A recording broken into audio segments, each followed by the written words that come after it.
le point commun entre Katie Switzer, la première femme à avoir couru le marathon de Boston, et une skateuse qui donne rendez-vous à d'autres femmes pour se faire une place dans un skatepark essentiellement fréquenté par des hommes. L'idée de conquête. Bienvenue dans Conquérante, le podcast de Mademoiselle qui fait parler les sportives. Comment le sport, l'envie et l'ambition leur ont permis de se dépasser, de briser les barrières et de repousser leurs propres frontières. C'est ce que tu vas découvrir dans ce podcast. J'espère que Conquérante saura t'inspirer à mener tes propres conquêtes à travers les témoignages de meufs, comme toi et moi, qui ont osé prendre leur place et la défendre. Merci à Adidas de soutenir ce podcast. Merci d'écouter ce 5e épisode de Conquérante dédié au judo. Océane est allée à la rencontre de Laure, 25 ans, qui pratique ce sport depuis ses 5 ans. Avec 2 entraînements par semaine, elle a besoin de sa dose hebdomadaire. Elle t'explique pourquoi le judo n'est pas du tout violent, contrairement à ce qu'on pourrait croire a priori. Tu entendras aussi Atina Marmora, fondatrice de l'association Révèle, et meuf 100% inspirante qui va te faire comprendre l'importance du sport dans la construction de la confiance en soi. Autant te dire que tu vas écouter 2 meufs chamées, j'espère que tu es prête. On commence cet épisode avec Laure qui t'explique comment le code moral du judo l'a inspirée jusque dans son quotidien et pourquoi elle n'est pas prête d'arrêter de monter sur un tatami. Bonjour Laure. Bonjour. Je suis ravie de t'avoir avec moi. Oui, moi aussi. Tu viens nous parler de ton sport qui est le judo. Oui. Est-ce que tu peux me raconter ton souvenir de sport le plus marquant que tu as en tête ? Le plus marquant qui correspond donc du coup à mon sport, c'est le jour où mon professeur il m'a remis ma ceinture noire de judo.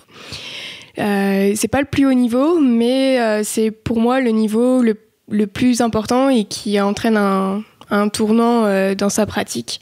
Et du coup, c'était vraiment spécial ce jour-là. Ça se passe comment quand on te remet ta ceinture noire ? Passer sa ceinture noire, il y a plusieurs étapes. Il y a 3 étapes différentes. Il faut présenter d'abord un enchaînement de prises ça s'appelle un kata. Et ensuite, il faut marquer un nombre de points par compétition et faire une après-midi donc sur le lieu de la compétition, faire de l'arbitrage et aussi commissaire sportif. Donc dans la partie d'arbitrage et de gérer les poules des compétitions. Donc il faut faire ces 3 étapes pour avoir sa ceinture noire et en fait après donc on m'envoie à valider au département et une fois qu'on a validé, mon professeur nous rassemble tout le groupe et en fait on vient auprès de lui et là moi j'ai eu un discours et d'encouragement et de félicitations pour ça le jour où il me l'a remise en main propre voilà. Et quand on est enfant et qu'on commence assez tôt, ce qui a été mon cas, on a des demi-ceintures parce qu'il faut avoir 14 ou 16 ans pour avoir la noire, donc on peut pas la passer non plus très jeune, la noire. C'était quand, du coup, la première fois que t'es montée sur un tatami ? J'avais 4 ou 5 ans, mais j'étais très déterminée à vouloir le faire, parce que ma mère m'avait inscrit à la danse classique. Ou à la danse C'était moderne. Pas ta cam. C'était pas ma cam du tout, et elle m'a dit « Débrouille-toi, va voir le prof si tu veux absolument faire ce sport ». Et du coup, je suis allée m'inscrire, et voilà. Laure, 5 ans, va s'inscrire toute seule au judo. Ok. Voilà. J'imagine que faire un sport de combat, ça entraîne quand même quelques craintes, quelques appréhensions. Est-ce que t'en as eu, toi ? Non, moi je voyais pas ça quand j'étais petite. C'était une manière d'aller se défouler. Est-ce que t'as déjà eu peur de pas être à ta place en fait sur un tatami ? Non, jamais. C'est là même où je me sens le mieux. Il y a plus de barrière parce que on est tous en uniforme, en kimono, donc il y a plus de différence finalement.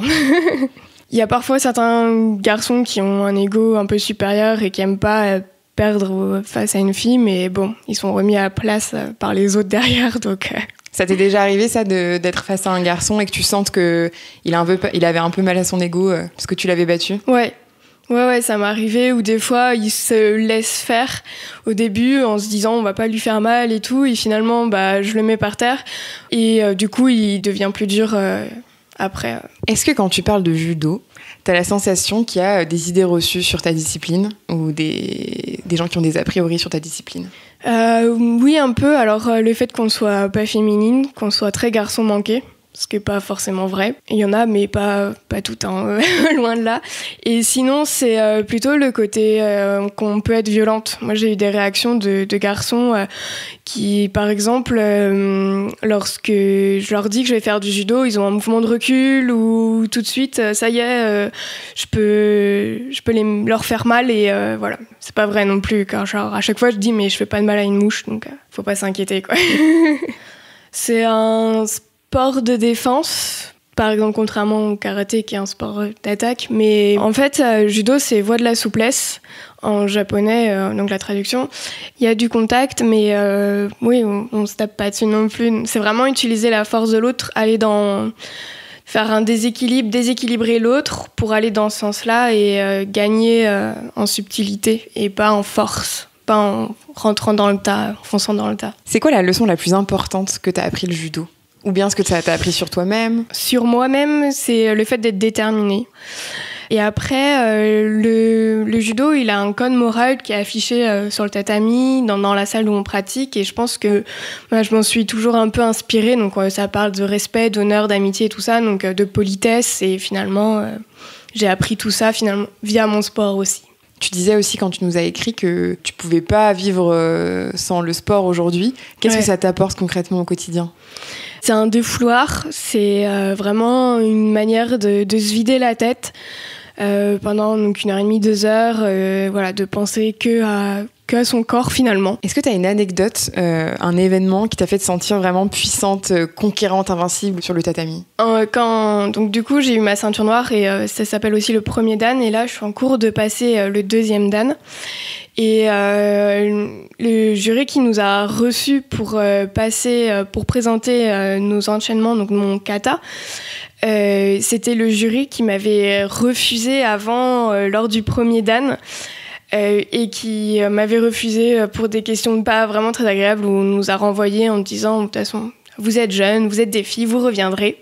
Très très très gentil. Et lorsque j'ai passé du coup pour le niveau au-dessus, donc le deuxième dan, je me suis rendu compte au dernier moment que je repassais devant ce jury-là. Et du coup, j'ai donné vraiment le meilleur de moi-même avec ma partenaire. Et là, cette fois-ci, on a eu les félicitations et c'était très très agréable de leur part. C'était un peu une vengeance. Ouais. Ils n'ont jamais su leurs propos avant, mais dans ma tête à moi, c'était parfait, quoi.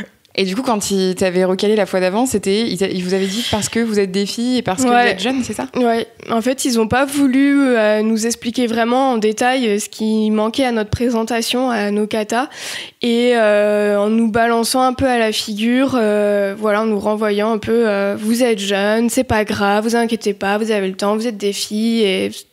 Alors, je pense que c'était plutôt le jeune qui comptait et pas le fait qu'on soit des filles, mais bon.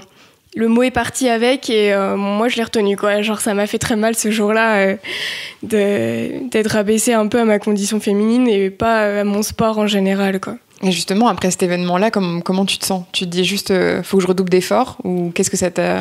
Non, je me suis dit que c'était des vieux cons et que c'était juste ça. Ils étaient mal lunés ce jour-là. Est-ce que c'est important au judo l'esprit de groupe ? Même si t'es seule au final dans tes combats, est-ce que c'est important le groupe ? Ce qui est super important, c'est d'avoir un partenaire avec qui on s'entend bien. Parce que quand on s'entraîne, on n'est pas en combat et du coup, la personne qui est la meilleure pour te rectifier dans ta position, c'est finalement ton partenaire qui est au plus près pour ressentir ce qui est bien et ce qui va pas bien. Donc si la communication elle est pas ouf et si t'es pas à l'aise avec le partenaire, et tu feras pas du bon judo. Par exemple pour les katas, on est deux à s'entraîner et à présenter cet enchaînement de techniques et ça se ressent tout de suite si on a une dispute avant, si on est fatigué, si on a un petit froid ou si ça va très bien, et on fait pas le même kata, il a pas la même force ou la même amplitude au niveau des chutes par exemple. Voilà. Pour les katas, je me suis entraînée donc avec 2 amies. Une qui est vraiment ma meilleure amie. Pour le premier dan, on l'a vraiment travaillé ensemble. Et le deuxième dan, c'était plus avec une copine que je vois un peu moins en ce moment. Mais bon, elle m'a beaucoup apporté. Et du coup, je pense toujours à elle finalement parce que je suis très fière d'avoir eu ce kata avec elle. Donc voilà. fin hiver-printemps l'année dernière. On faisait entraînement pratiquement tous les soirs. Mais après, c'était voulu, quoi. Genre, on avait discuté justement, la communication avec ma partenaire à ce moment-là était très important parce que ça servait à rien d'aller s'entraîner un soir si l'autre était trop fatigué ou si l'autre n'avait pas la tête à ça parce qu'il y avait un examen le lendemain. Donc, Le pire conseil qu'on t'ait donné, qu'est-ce que c'est ? Alors, c'est un conseil ou plutôt une blague, mais je suis une nature très calme. Et du coup, en compétition, avant de partir en compétition, mon prof me disait « Sois méchante, fais les yeux méchantes pour intimider le partenaire et prendre le dessus ». Ça n'a jamais marché. Avant un combat, tu te sens comment ? C'est quoi un peu tes rituels pour te préparer si tu en as ? Alors, je fais pas beaucoup de compétitions, donc j'ai pas forcément de rituel, mais c'est surtout que j'essaie de gérer mon stress parce que je me fais un peu bouffer par ça et c'est de me dire que je dois gagner, quoi. Genre, c'est l'objectif ouais. En tête. Ouais. Est-ce que tu as rencontré des échecs ou des obstacles pendant ta pratique sportive du judo qui t'ont rendu service et qui t'ont fait grandir ? Oui. Par exemple, pour les katas, pour avoir son premier dan, nos katas, on les a passés 3 fois avec ma copine. Bon, la première fois, on savait qu'on l'aurait pas, on allait là pour se déstresser et voir comment se passait une présentation. La deuxième fois, nous a fait très mal. En plus, on s'est fait un peu rabrouer par le jury, donc ça a été plus compliqué. Et du coup, la troisième fois, on est arrivé plus forte. Et pour le deuxième dan, on l'a loupé aussi. Je l'ai présenté 2 fois aussi. Et pareil, la première fois a vraiment servi à débloquer tout pour que le deuxième soit parfait. Ouais, c'était nécessaire quelque part, ouais. Tu penses ? Ouais. Est-ce que tu te vois un jour arrêter le judo ? Non. Jamais. Il faudrait que je puisse plus marcher ou que je puisse plus bouger pour ne plus en faire. Même là, dans la vie pro, actuellement, t'en es à quel rythme d'entraînement ? 1h30 mercredi et 2h le samedi. J'aime pas les louper, donc je m'organise à chaque fois pour aller et ça, voilà, c'est vraiment important. Voilà. Ça fait partie de ton hygiène de vie, quoi. Oui. Eh bien, merci beaucoup, Laure. Merci à vous. C'est très chouette d'être venue nous parler du judo. Merci à vous pour ce podcast, parce que c'est cool de venir parler de ce genre de sport au féminin en plus, donc voilà, merci. Après Laure, Océane a interviewé Atina Marmora. La fondatrice de Revel te parle de pourquoi elle a monté cette association, de leur partenariat avec Adidas et la judoka Audrey Cheméo, championne du monde et quadruple championne d'Europe, qui va venir à la rencontre des jeunes filles soutenues par Revel. Bonjour Atina. Bonjour. Tu es la fondatrice et la directrice de l'association Revel. Je suis ravie que tu sois là avec moi pour cet épisode de Conquérante. Merci beaucoup d'être là. Mais merci pour l'invitation. Pour commencer, est-ce que tu peux donc te présenter et présenter un peu l'association, quand est-ce qu'elle a été créée et pourquoi elle a été créée ? Alors l'association Revel est née en décembre 2013 et c'est parti d'un constat que j'ai fait sur le terrain. Donc avant de créer Revel, j'étais formatrice et j'intervenais dans les lycées, plutôt en banlieue parisienne, sur la question du projet professionnel, de l'insertion professionnelle des jeunes. Et j'animais des ateliers. Et dans le cadre de ces ateliers, je posais souvent la question aux jeunes filles, qu'est-ce que vous voulez faire plus tard ? Et j'avais systématiquement le droit au top 3 des métiers, c'est-à-dire puéricultrice, secrétaire et assistante de direction. Et face à ces réponses qui étaient tout le temps les mêmes, je me suis questionnée, je me dis mais qu'est-ce qui fait que ces filles choisissent toujours ces métiers-là ? Pourquoi ceux-là en fait ?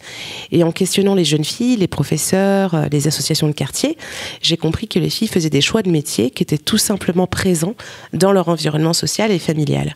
Et qu'en gros, ces jeunes filles ne pouvaient pas rêver à être, je sais pas moi, architecte, si autour d'elles, il n'y avait pas de femmes architectes. Et c'est là que je me suis rendu compte qu'en fait, avant de parler d'égalité des chances, il fallait parler de questions d'égalité des rêves et que si les jeunes filles n'étaient pas égales face aux rêves, elles ne pouvaient pas forcément avoir les mêmes égalités en termes d'insertion professionnelle et de développement de leur potentiel. À ça s'ajoute aussi un constat que les jeunes filles manquent de confiance en elles. Par exemple, elles prenaient beaucoup moins la parole en classe que les garçons et souvent elles me disaient qu'elles ne trouvaient pas de structure ou en tout cas qu'elles n'avaient pas d'espace où elles pouvaient parler librement de leurs problèmes, de leurs rêves, de ce qu'elles avaient envie.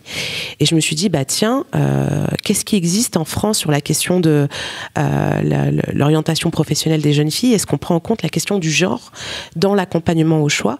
Et là, j'ai vu qu'il y avait beaucoup d'associations qui faisaient de l'accompagnement à la scolarité, mais que cette question des filles n'était pas traitée, qu'on ne savait pas comment faire.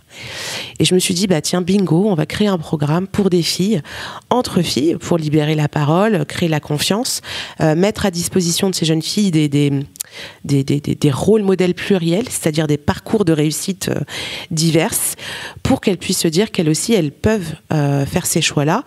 Et puis aussi, surtout, les accompagner à acquérir une méthode pour construire un projet professionnel, à mieux se connaître, parce que la connaissance de soi, c'est à la base en fait de tout. Donc si je me connais, si je sais quelles sont mes forces, mes motivations, j'ai plus de chances de trouver un projet qui me convienne et dans lequel je vais vraiment me développer. Donc aujourd'hui, Révèle, c'est une association qui accompagne les jeunes filles dans le développement de leur potentiel, et on les accompagne essentiellement sur 3 choses. Donc nos objectifs prioritaires, c'est la confiance en soi, l'ouverture des champs des possibles et la capacité à agir, à passer à l'action au service de son projet. Et pour ça, on propose des programmes d'accompagnement qui durent 1 an et qui débutent par une expérience un peu transformatrice qui s'appelle le parcours Révèle ton potentiel, où pendant 5 jours, 30 jeunes filles vont se retrouver et vivre une expérience humaine où elles vont se découvrir les autres, où elles vont prendre confiance en elles, rencontrer des femmes au parcours inspirant, découvrir le monde de l'entreprise et surtout sortir de là avec une force, une motivation, une ambition beaucoup plus forte.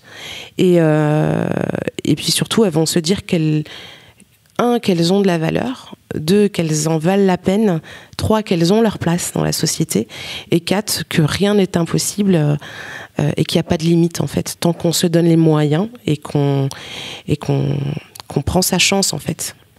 Qu'est-ce qui fait, du coup, selon toi, que ces jeunes filles, comme tu dis, qui ont 16-17 ans, justement, ont si peu confiance et ont tant de mal à un peu s'approprier l'espace, à prendre la parole devant des garçons, à s'imaginer dans les boulots de leurs rêves, etc. Je pense qu'il y a plusieurs sujets. Parfois, il y a la question de l'environnement social, familial dans lequel elles sont. C'est-à-dire que s'il y a des personnes autour d'elles qui ont plus tendance à appuyer sur leurs défauts, à les sous-estimer, des personnes qui ne leur donnent pas de responsabilité, forcément, ça va avoir un impact sur leur confiance. Et aussi, elles n'ont pas l'opportunité de rencontrer des femmes qui ont, elles aussi, eu des difficultés, mais qui ont réussi, des exemples de réussite dans lesquels elles vont pouvoir s'identifier. On s'est tous construits sur des modèles, sur des rôles modèles, que ce soit des rôles modèles femmes ou hommes, on se construit tous comme ça. Et ces jeunes filles, elles ont juste besoin d'avoir des modèles qui leur ressemblent, donc du coup qui sont atteignables entre guillemets, parce que c'est souvent on a des jeunes femmes qui sont issues de milieux modestes dans nos rôles modèles, qui sont parfois des quartiers, qui ont des parents issus de l'immigration, etc. Et donc du coup, si elles voient que ces femmes-là réussissent, alors elles se disent à leur tour, ok, moi aussi je peux y arriver, moi aussi j'ai ma place autant qu'elles. Ce qui fait que les jeunes filles, c'est un sujet qui me touche, c'est parce que j'ai pu voir autour de moi des filles qui ne bénéficiaient pas du même environnement, je dirais que le mien, avec des parents qui ont fait des études, qui poussent, qui ouvrent le champ des possibles. Je pense que ça, c'est primordial. Il y a une injustice quand même. Enfin, je veux dire, la question du déterminisme social, elle est plus à prouver en France. On sait bien que quand on grandit dans une famille à Paris, avec des parents qui sont cadres, on n'a pas les mêmes chances de réussite que quand on grandit à la Courneuve, avec des parents qui n'ont pas fait d'études, qui ne maîtrisent pas forcément le système français. Forcément, on va pas avoir les mêmes chances. Enfin, je veux dire, c'est plus à prouver. Maintenant, quand il s'agit de jeunes filles, faut rajouter à ça la question de la confiance.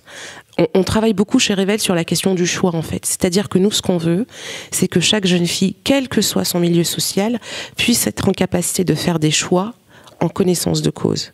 Et on ne peut pas dire que ces jeunes filles font des choix en connaissance de cause parce qu'elles ne connaissent pas tout le champ des possibles. Et à partir de là, il y a une injustice que moi je combats. Et moi, ce que je veux, c'est que ces jeunes filles choisissent la femme qu'elles ont envie d'être. Et pour choisir, il faut connaître, il faut comprendre, il faut permettre à ces jeunes filles de les ouvrir. Alors, la pratique du sport est une ouverture, mais la culture en est une autre, les voyages en sont une autre. On essaye d'ouvrir au maximum pour permettre de faire des choix et aussi pour permettre à ces jeunes filles de se connaître. C'est les expériences qui fait qu'on sait qui on est, qui fait qu'on sait ce qu'on aime, ce qu'on n'aime pas. Si on n'a pas la chance de vivre ces expériences, du coup, on n'a pas la chance de se connaître. Et quand on n'a pas la chance de se connaître, au final, on peut faire des choix et passer à côté de sa vie. L'association est soutenue depuis peu par la judoka Audrey Cheméo.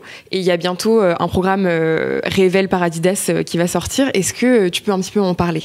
Donc le programme Révèle par Adidas est né d'une rencontre donc avec Adidas qui nous a présenté leur envie de travailler sur la question de la pratique du sport chez les filles, chez les jeunes filles, et le fait que la confiance en soi était un des leviers en fait qui allait permettre cette pratique. Et du coup on s'est dit tiens, on a un langage commun, la question de la confiance.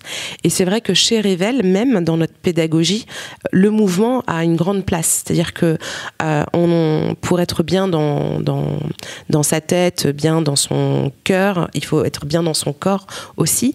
Et donc on met en mouvement les jeunes filles et on s'est dit que ce partenariat avait du sens. On voit des jeunes filles, par exemple, pour te donner un exemple concret, des jeunes filles qui arrivent le premier jour, qui ont une posture complètement fermée, qui ne bougent pas dans les exercices, qui sont renfermées sur elles-mêmes. Et on voit au fur et à mesure qu'elles prennent la confiance et du coup qu'elles se mettent en mouvement et qu'elles prennent de plus en plus de place même dans l'espace. Et pour nous, c'était primordial d'accompagner aussi Adidas dans ce message qui est que la pratique sportive aide à prendre confiance. C'est aussi ouvrir le champ des possibles puisque les jeunes filles vont avoir l'opportunité de passer des journées chez Adidas, de rencontrer des femmes, des rôles modèles de chez Adidas, de découvrir le secteur du sport qui est aussi un secteur où il y a des métiers, où il y a des carrières et qu'elles sont aussi accessibles à nos jeunes filles, et l'opportunité de rencontrer des rôles modèles sportifs dont Audrey et j'espère qu'on aura très rapidement l'occasion d'organiser cette rencontre parce que c'est une femme qui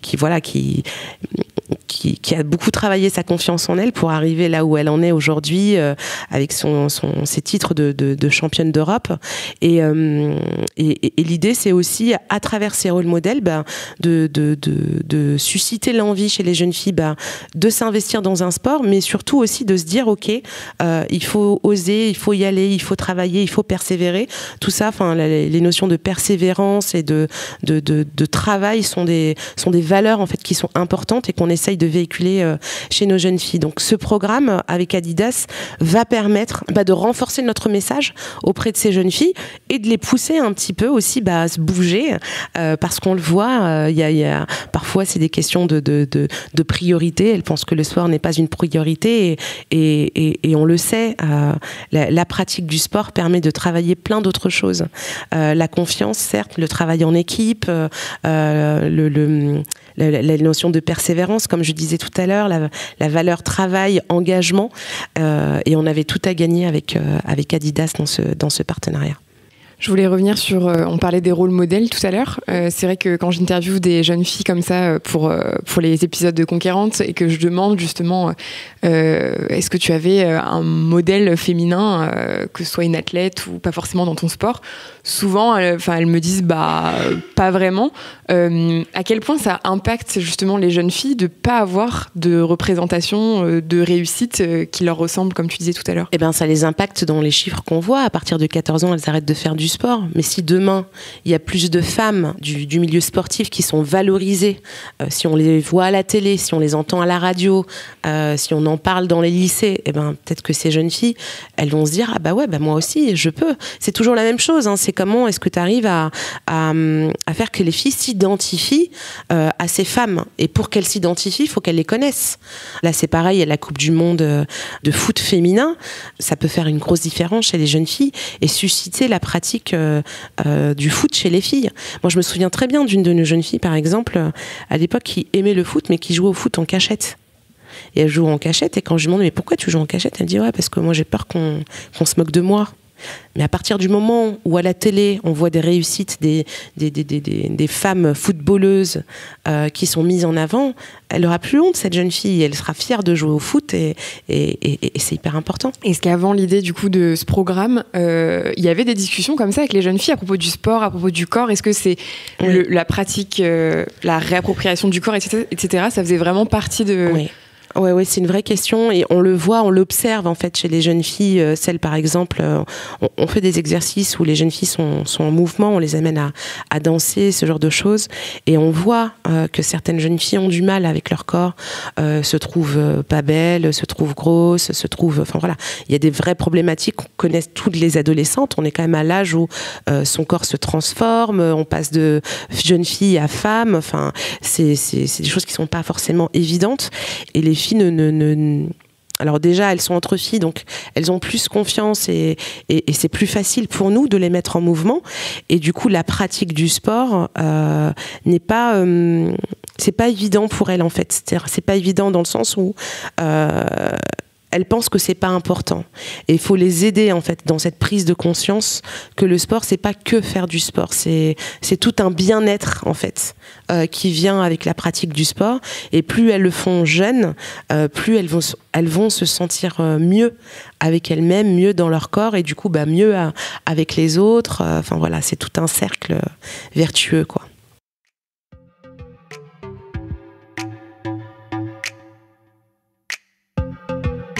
Que dire après tout ça? Je n'ai pas les mots tellement je suis impressionnée par tout le travail mis en œuvre par Atina et son équipe. Merci à elle et à Laure d'avoir participé à ce podcast, et surtout merci à Océane d'avoir réalisé ces interviews avec brio. Je te retrouve très vite pour un nouvel épisode de Conquérante. D'ici là, n'hésite pas à mettre 5 étoiles et un avis sur Apple Podcast pour nous soutenir. Bien évidemment, tu peux aussi partager cet épisode à ton entourage s'il t'a plu, et sur les réseaux sociaux en taguant Mademoiselle pour que je vois ce que tu en as pensé. À vite pour découvrir tes prochaines héroïnes.